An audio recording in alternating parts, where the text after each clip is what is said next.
Okay, in this demonstration, I will be showing you how to set up your isometric drawing worksheet. So I have a number of steps here that we're going to have to follow, and I'm going to walk you through step by step in order to create a 12 square grid that will accommodate the 12 objects that we're going to draw in isometric format.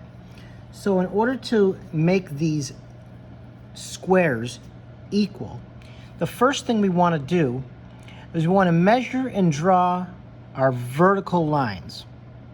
And in order to find the placement of those vertical lines, what we're going to do is we're going to count, starting from the left blue border, we're going to count 12 vertical lines over. So what I'm going to do is I'm going to start here at the border, and I'm going to count 1, 2, 3, 4, 5, 6, 7, 8, 9, 10, 11, 12. On that 12th line, I'm just going to make a little mark. And now I'm going to count another 12. From this line, 1, 2, 3, 4, 5, 6, 7, 8, 9, 10, 11, 12.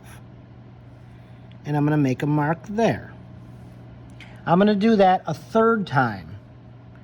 1, 2, 3, 4, 5, 6, 7, 8, 9, 10, 11, 12. And place a mark there. The next thing we need to do is to take our ruler and place our ruler along those lines that are vertical that we put a mark on. Once you have your ruler set in place and you're holding it down with your hand and it's lined up with the line, draw your line in place. You're going to draw your lines from the inside of the border at the top to the inside of the border at the bottom. And you're going to do that on all 3 lines that you made markings on.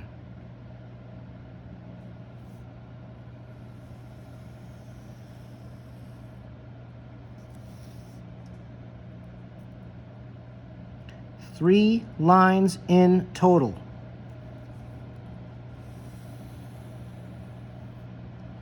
Okay, there's my 3 vertical lines. The next thing we need to do is to measure and draw our horizontal lines. So our horizontal lines are going to be 2 5/8 of an inch down from the top border. So if I put my ruler here and I'm using my 1/8 scale, which means there's a little 8 on the ruler, which indicates that there are 8 sections for every inch, I'm going to measure down to 2, and then 1, 2, 3, 4, 5 more sections for 2 5/8. Now I'm going to take my ruler and place the 0 of my ruler on my mark and measure another 2 5/8 of an inch. Place a mark there as well. I'm not only going to do that on the left side of the paper, but I'm also going to go and do that on the right side of the paper. And that is so when I place my ruler, I'm not just placing it through one point, I'm placing it through 2 points. Therefore, I have a straight line. And it's not teetering off of one point. I'm going to do the same thing. I'm going to make a second marking on the right side of my paper. So now I have a total of 4 markings. 2 5/8 of an inch down from the top, and then 2 5/8 of an inch down to the next marking. Now I can take my ruler, place it across my 2 markings, hold it down with your hand so it doesn't move around, and simply draw your line. Inside of the left border to inside of the right side border. Do the same thing on your next 2 markings.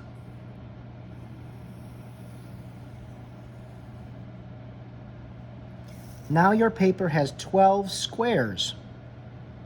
Okay, the next step in step number 3 says to make your starting point in each square.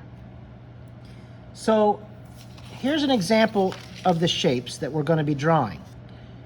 Just like we did with orthographic projection, we're going to be using this lower left corner as our starting point on all of our shapes. So we have to find that point on our paper. So inside of each of these squares, what we want to do is we want to start in the top left corner. We want to count one vertical line to the right and then 5 intersections down, not counting the border. So we start here, one vertical line over, and then we count down 1, 2, 3, 4, 5, and just simply place a dot. And that will be the starting point for your shape. We need to do that in every one of these 12 squares. 1, 2, 3, 4, 5. One vertical line over, 1, 2, 3, 4, 5. 1, 2, 3, 4, 5. Same thing on the next row. One vertical line over, 1, 2, 3, 4, 5.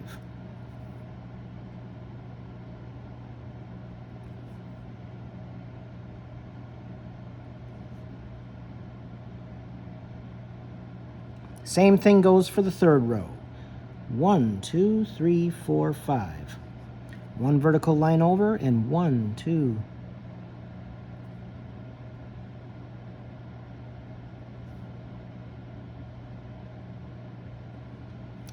Now I have my starting points for all of my shapes inside of each square.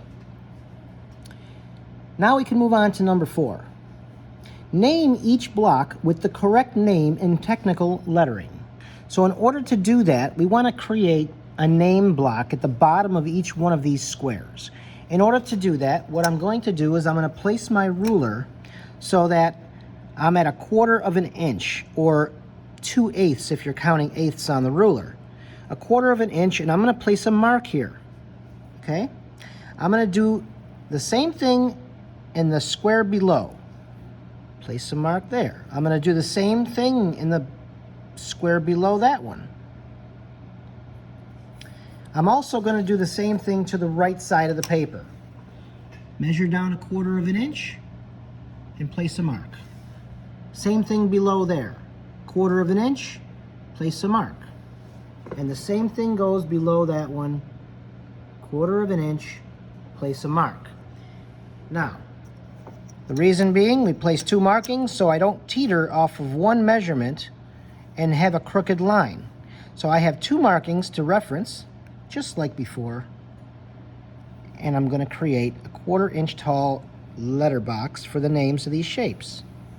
Again, make sure you hold your ruler down firmly so it doesn't slide around on you.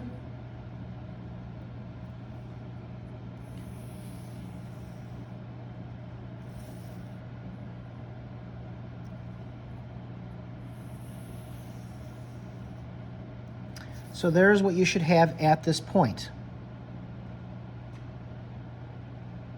The next thing you want to do is to name the shapes inside these name boxes using technical letters or all capital letters. So here I have an example of all the names that we have to write in these boxes. Starting with the first row for the top, middle row being in the middle, and the bottom row being on the bottom.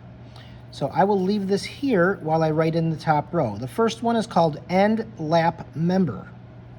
So I will write that in place. I'm going to use a finer tip for this. So this is going to be End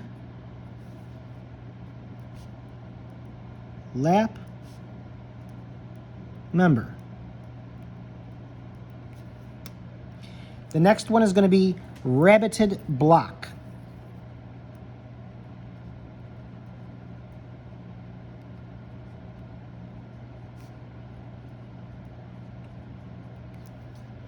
Third one, Notched Block.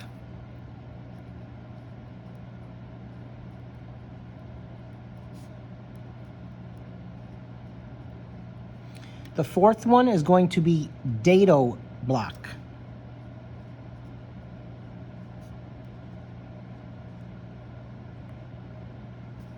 On to the second row. First one in the second row is called Grooved Block.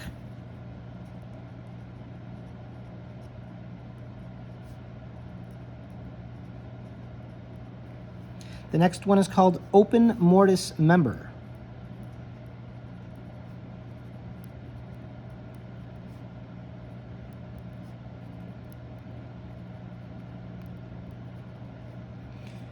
third one in the second row is called angle lap block.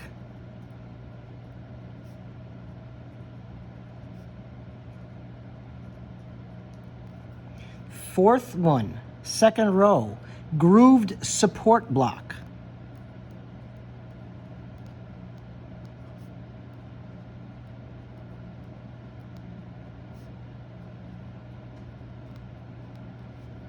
On to the third row. First one in the third row is called notched shelf.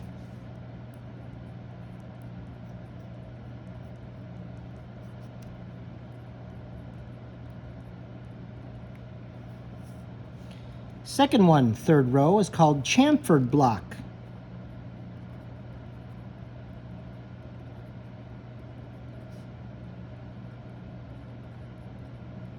Third one, third row, is called lap dovetail member.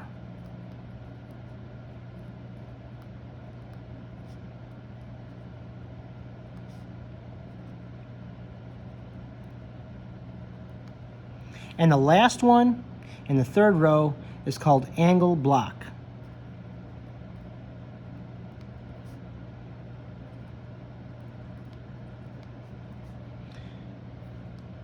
So this is what the finished product is going to look like. The only thing left to do is to make sure that down here next to the word isometric where it's blank, you're going to want to write your name.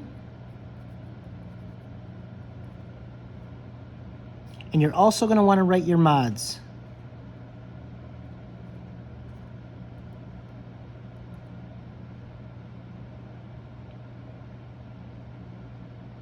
And then over here, if you wouldn't mind just writing the scale.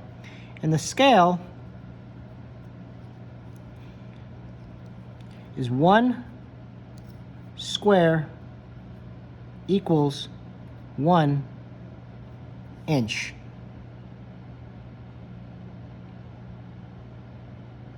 And now you're ready to start the isometric drawings.